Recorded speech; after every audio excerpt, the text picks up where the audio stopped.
I want to be able to talk to you today a little bit about covert narcissism, and we're going to be referencing the book. There we go.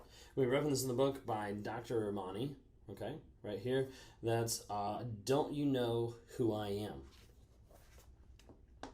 How to Stay Sane in the Area of Narcissism, Entitlement, and Incivility.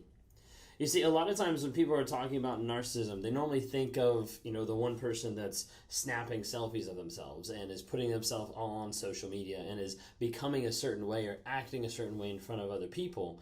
And a lot of times people forget all the other traits of narcissism. Just having a high ego or a sense of entitlement is only one aspect of what actual narcissism is. The covert narcissist has a lot more things going underneath the surface than what you actually see. And sometimes that can be really confusing, especially for the people stuck in those relationships, because they don't feel like they're getting abused. They don't feel like this person is a narcissist, because it doesn't appear to be one. So I want to talk to you some about that today. We're going to read some of this book by Dr. Ramani. So the covert/vulnerable narcissist is how she defines it. She says, this is a stealth form of narcissism, but is a very difficult one nonetheless. Covert narcissism has variously been labeled vulnerable narcissism, hypersensitive narcissism, and fragile narcissism. Historically, while there has been more of a focus on the classical overt narcissist, there has always been a theoretical body of work that has addressed this less obvious but equally difficult narcissistic personality style. Covert narcissism is characterized by a lack of empathy, projection, entitlement, hypersensitivity, arrogance, paranoia, passive aggression, sense of justice, resentment, and insecurity. You might recognize they look very, very similar to a lot of things with regular grandiose narcissism. There's a couple of things kind of slid in there. Hypersensitivity, paranoia, passive aggression, sense of judgment. Covert narcissists are not showy or grandiose in an obvious manner. Rather, they believe the world does not understand them or their special, unique, or great abilities. More of a masked grandiosity. Other more vulnerable patterns such as anxiety, depression, especially in the face of disappointment or shame, and social withdrawal are also commonly observed in this pattern.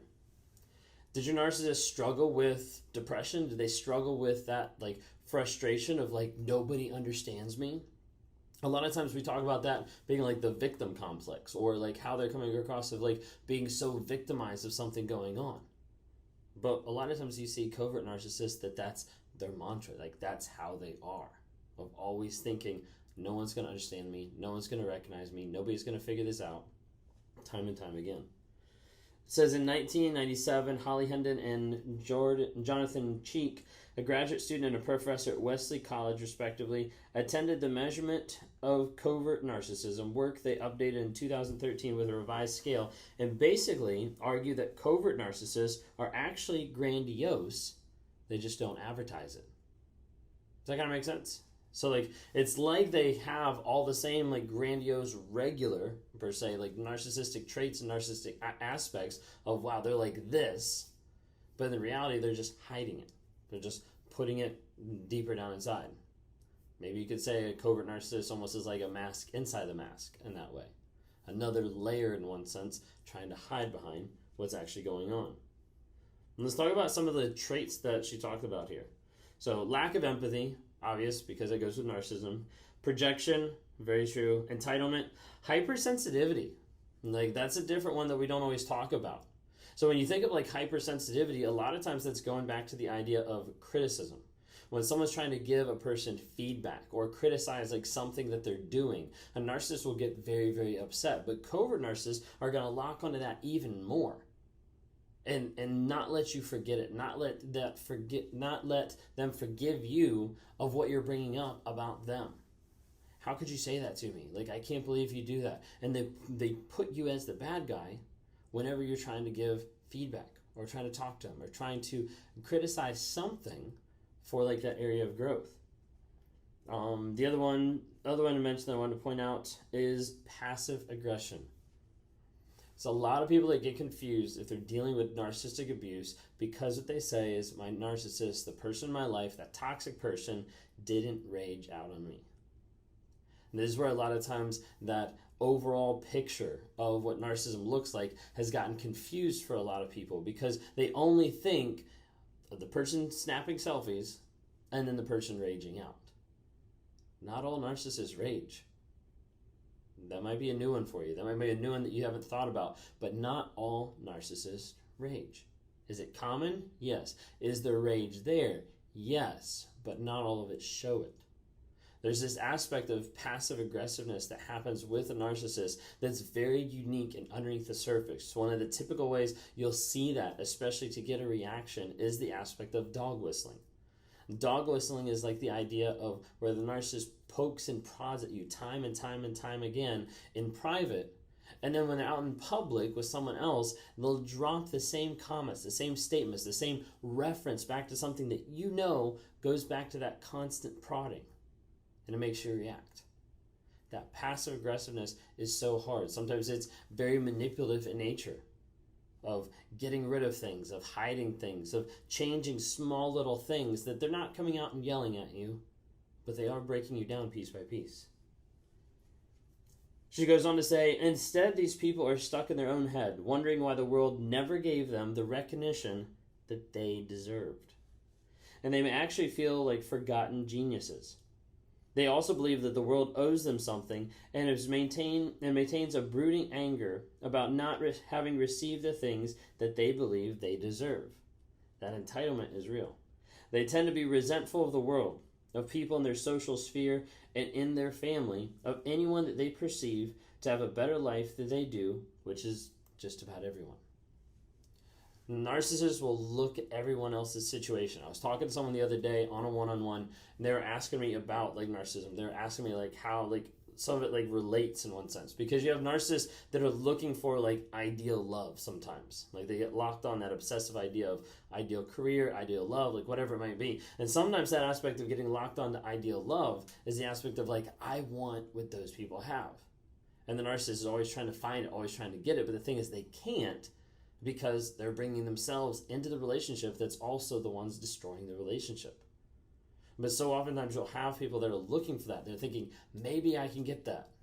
But then like, I'm just a victim because the world doesn't understand me. Woe is me. Like all that type of stuff keeps popping up.